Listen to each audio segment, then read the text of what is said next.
It will be a vote for peace or war. Hungary's Prime Minister Viktor Orban says the country's freedom and stability depend on his Fidesz party winning Sunday's general election, which has been overshadowed by Russia's attack on Ukraine. The left thinks Ukraine fights our war. This is what the leader of our opponents said word for word, that Ukraine fights our war. This is a mistake. This is not our war. In this war, we cannot gain anything, but we can lose everything.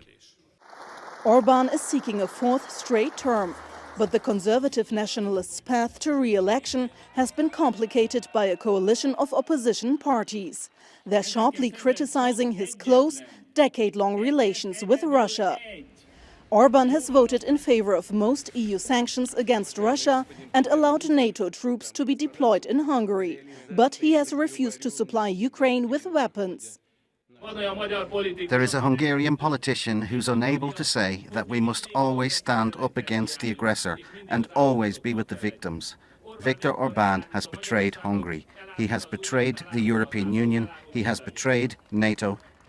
Conservative independent Peter Markizai is the leader of United for Hungary. It's a rather unusual alliance of 6 opposition parties, including the far right, the left, Greens and Liberals. They've joined forces in the hope of ousting Orban. They also say they'll save the country from what they call Orban's corrupt and authoritarian rule. After 12 straight years in office, Orban is set to face the most serious challenge yet to his power. Opinion polls give his Fidesz party a narrow lead, but with around a fifth of Hungary's 8 million voters still undecided, analysts believe all options are on the table. The opposition has campaigned on top voter issues such as inflation, education and healthcare. But it seems the ruling party's focus on security is better received by those voters whose fear of a war is stronger than their anger at Russia.